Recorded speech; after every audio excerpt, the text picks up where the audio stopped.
Hey guys, welcome into the show where it's our live reaction to the Fiesta Bowl. Man, what a game! I know there, especially the fourth quarter, y'all. That one, that one lived up to every bit of the hype plus a lot more. Miami beats Ole Miss 31-27. Just plays being made back and forth. You had four lead changes in the fourth quarter, and Miami orchestrates the drive there at the end. Um, they got the ball back with what I think 3:14 left or something like that. After Ole Miss scored and went up by a field goal, and they went down the field, got aided by a face mask penalty, but other than that, they executed their offense. Malachi Tony making plays. You had Marion making plays. Like they just, and then ultimately, just like everybody predicted, right? Carson Beck scrambles in from a couple yards out to win the game. Um, I think this too is just a classic example of like Ole Miss didn't lose this game; they just ran out of time because it took them two plays. At 18 seconds left, it took them two plays to get inside uh, the Miami 40, and they have a shot there to throw it, an easy shot to throw it in the end zone.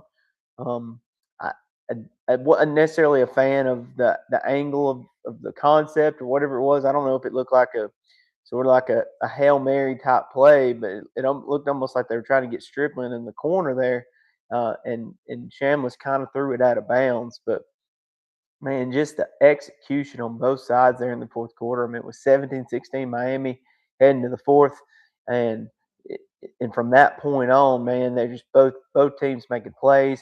You had Kewan Lacey coming back in the fourth quarter. He really hadn't played since the first quarter, since that 73-yard touchdown run. He had a hamstring injury, and then he came back, and like they were a different offense with him. They went right down the field. I think Ole Miss is, if anything, they're probably kicking themselves on that one drive there in the fourth quarter. Uh, the 14 play, 86-yard drive where they kick the field goal to go up 19-17. They get stopped down there inside the 5 and have to kick it. You look at those 4 points, that's the difference in the game right there because, um, Miami was able to play with house money a little bit there on their last drive, knowing that they just needed a field goal. And once they got inside the 20 uh, on the one crosser they threw right before the the first down play inside the 20, I think it was the one where Beck kept it. Um, really not sure, like where they were going on. I'm sorry, I'm not sure what they were doing on that play, but I do know that once they did that, they kind of were playing with house money there, because they knew they could kick the field goal and tie it at worst, and they could score the touchdown and win. Uh, if and they had plenty of time. They had timeouts, and they didn't have that much, you know, farther to go to actually get there. And they actually did what Georgia didn't do last week in the Sugar Bowl in that situation. Right, you're down by 3. Georgia kicked the field goal, left too much time. Ole Miss came down and won the game in regulation. Miami goes and scores the touchdown, and leaves hardly any time, but kudos to both teams, man. What a football game! I think if you drew up what the college football playoff games will look like, you know, that's it right there, man. That is that's up there with some of the best that they've ever had. In the 12-year history of the playoff era. Like just back and forth, 4 lead changes in the fourth quarter, and just quarterbacks dueling, guys making plays all over the field. And, it was really just one of those games where, somebody had to lose, and Ole Miss ultimately ran out of time, Um, looking at, kind of notes from the game, some key things I thought, is that Miami's ability to run the ball. We thought that Miami had a distinct advantage in the line of scrimmage in this game coming in, and I thought they exercised it for the most part on offense. They ran 88 plays of offense, or no, I'm sorry, 87. That last one was No, it was the 88th. That was the 88th play that they had run on offense that Beck scored on. They ran it 51 times. I thought they should have ran it more. Um, I mean, the duo and inside run game with the two backs with Fletcher and then also with number 6, they just, I mean, they leaned on it. It was like in the first half, especially, it seemed like first down they were running duo and they were getting 5 yards. And Fletcher's so hard to stop. I thought that was huge in this game. And then in the fourth quarter, you saw what happened there. That uh, I think Ole Miss, they got worn down some, but I really didn't feel like um, Miami never really just gashed them for that explosive run play, right? Like a 40 or 50 yarder. Um, they stayed consistent all night. They ended up Miami. Uh, they rushed for 191 yards on 51 carries for 3.7, and they just controlled the line of scrimmage. I thought at times they could have put their foot on Ole Miss's throat and just ran the football, and whatever reason, situational stuff, uh, they didn't really do that. And I thought, but I mean, kudos to Ole Miss. They hung in the game. Their offense really never could. I didn't feel like they truly got in a rhythm to that fourth quarter again. It was like the Sugar Bowl all over again, where I remember I wrote it down.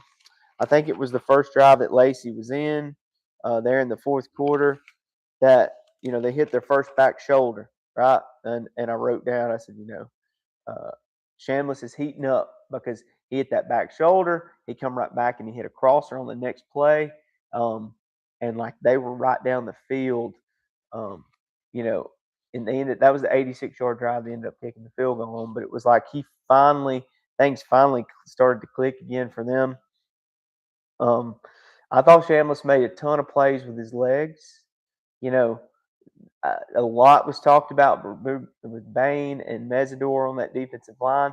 I thought Miami affected him throwing the ball, but it wasn't those guys, right? They didn't really affect the quarterback that much. That they combined to have 27 pressures in the last 2 games coming in, and at one point there in the early fourth quarter, they only had one quarterback pressure between those two guys. So, uh, Ole Miss was able to neutralize those guys, and ultimately, I think it's the style that Ole Miss plays in a lot of ways, right? They're going to RPO, they're going to get the ball out, they're going to throw a ton of quick game, they're going to get the quarterback off platform and moving a good bit, and I think that plays into slowing down the pass rush a little bit. And Ole Miss was able to run the ball some. Lacey had the 73-yard touchdown, but Ole Miss ended up with 21 carries for 121 yards. So they only ran it 21 times. They threw it 39. But I thought the play discrepancy, right? Really, Miami's 88 plays to Ole Miss's 60 plays. That definitely showed me. It was, once again, Miami kind of turned it into their game. They kept the ball away from Ole Miss a good bit. They sustained drives, even if they didn't score on drives. They sustained drives really well, and I thought that that was key in this game to keeping Ole Miss's offense from keep getting on rhythm. Now, I mentioned in my preview, I thought Miami would win this game if it played, uh, kind of to a T, like on schedule. And I think for the most part, this game did. It threatened to get off the rails. You had several times there. You had the Miami pick there in the third quarter where, Miami's driving and Beck throws the pick. It's off the tip.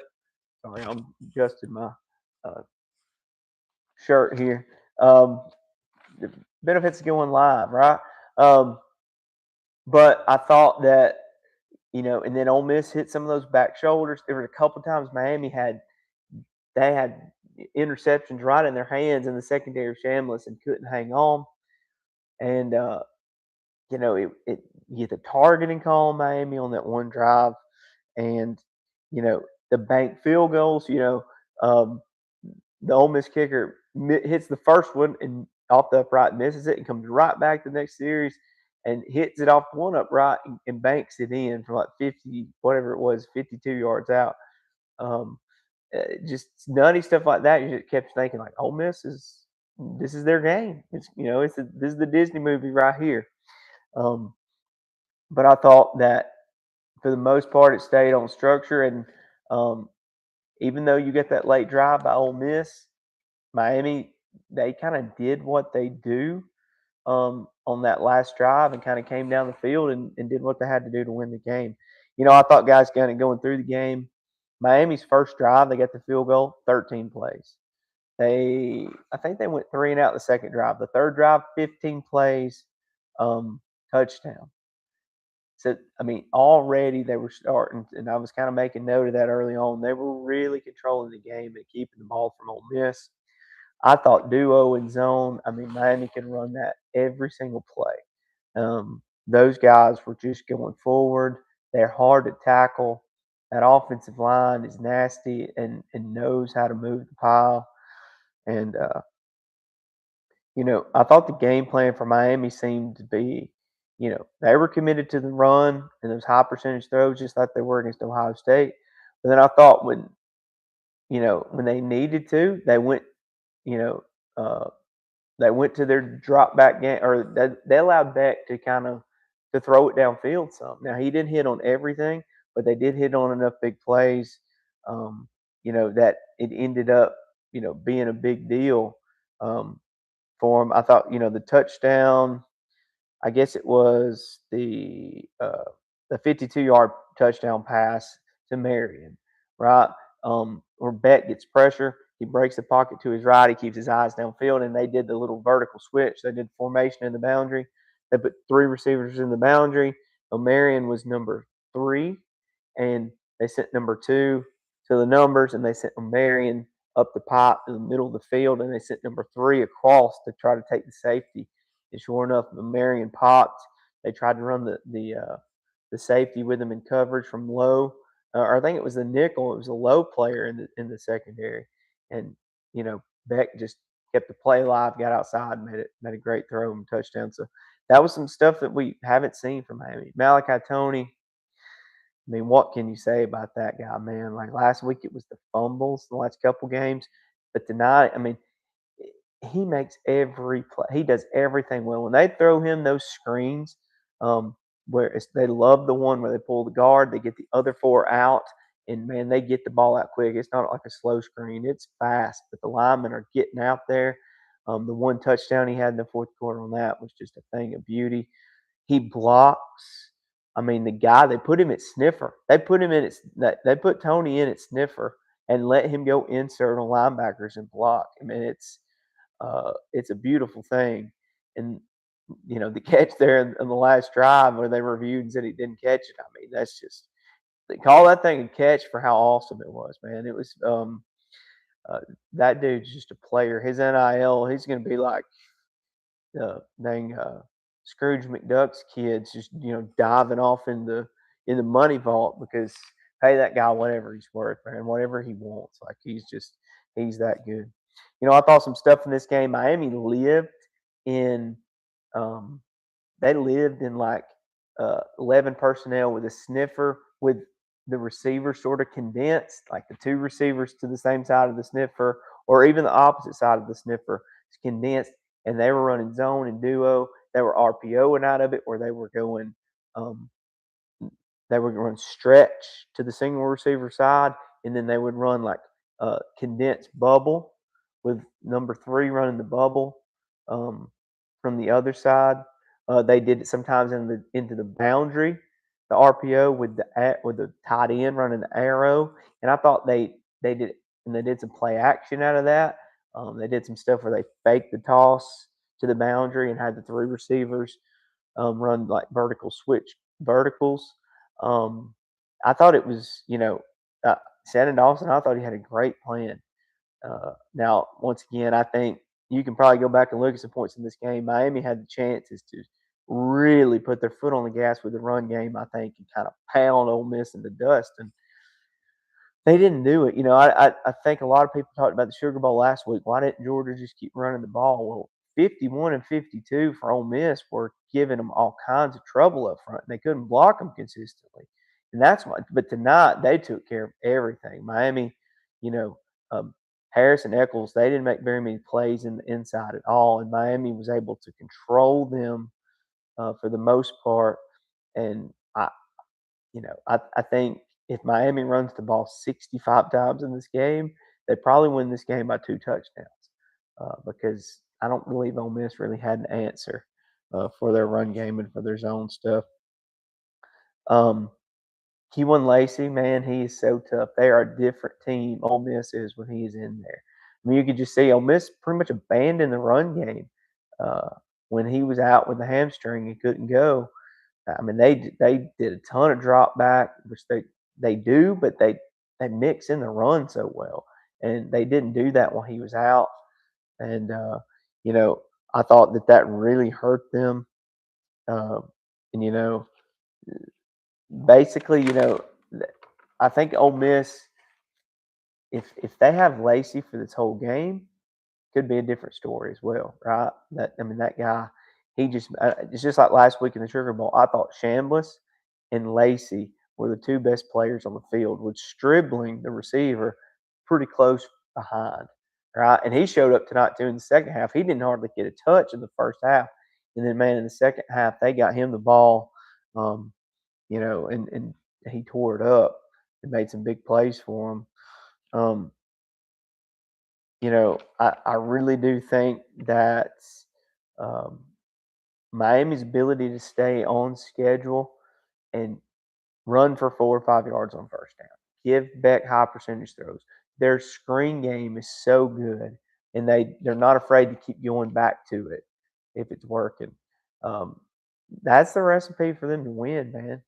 And defense, they're so physical. They fly around, they get to the ball. I really think that Ole Miss probably had the best game anybody's had against Miami's defense all year. I mean, Ole Miss is a legit team. If you thought coming in this game Ole Miss was some type of Cinderella, I mean, they're not, man. I think they're the best offense in the country, and like they just ran out of time tonight. Like you put 10 more seconds on that clock, like, we could be talking about them going to play for the Natty because they execute and they get down the field and they score. And I think Miami is probably, um, their defensive front and their inside backers, they're as good as there are in all of college football. And Ole Miss, in that fourth quarter especially, they sliced them up. Like they didn't have an answer for Ole Miss there at the end. Um, just kind of looking at some takeaways from this game. You know, uh, stat wise, Beck was 23 of 37 for 268, 2 touchdowns and pick. They asked him to do way more tonight than they did in either of the last 2 games combined. And to his credit, he wasn't perfect, but I thought his experience, you could see his experience of all those snaps and all those starts he's had over the last 3 years. Um, the guy, he hung in there, and he kept bringing them back there in the fourth quarter when all those lead changes were happening. Fletcher 22 for 133 on the ground, 6 yards a carry, and then Brown had 14 for 54, so over 4 yards a carry.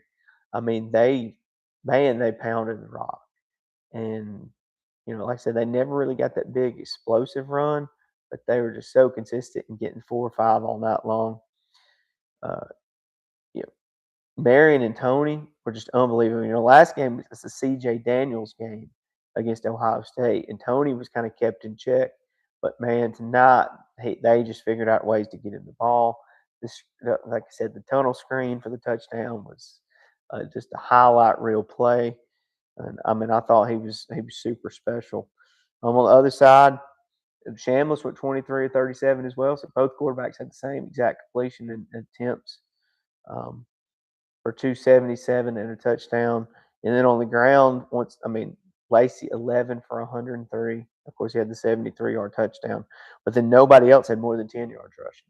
So that just goes to show you that's a big story in this game because he was out for an extended amount of time after the long touchdown, and nobody else could really get it going in the run game for Ole Miss tonight.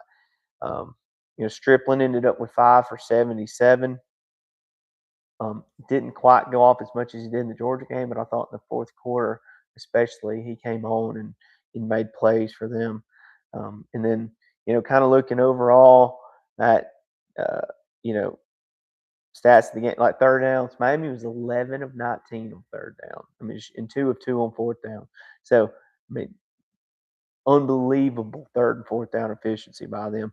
Whereas Ole Miss was 2 for 10 on third down in this game. And that just goes to show Ole Miss just didn't have many, about half is the third downs that Miami faced because they just didn't run as many plays. They didn't have the football.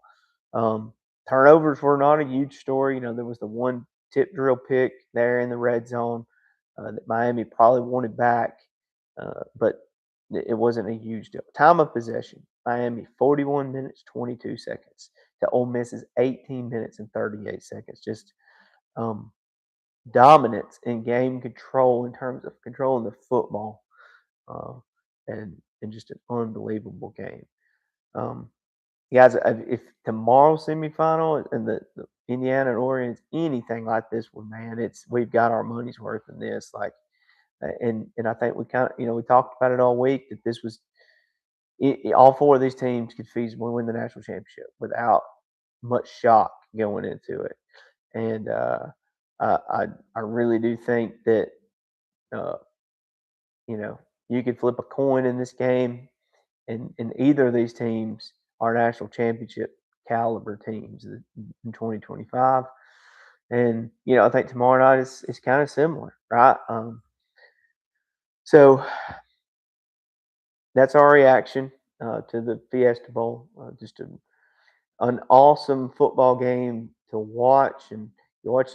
Things kind of take some time to set up and process for 3 quarters, and an unbelievable fourth quarter with the back and forth. And of course, guys, we'll have more on this game. We'll have a live reaction tomorrow night after the Peach Bowl game, and then we'll start doing some film breakdowns of both of these games, and then obviously we'll have all next week to preview for the national title game. But guys, appreciate y'all tuning in, and looking forward to that game tomorrow night. Hopefully, it's half as good as this one. See you guys later.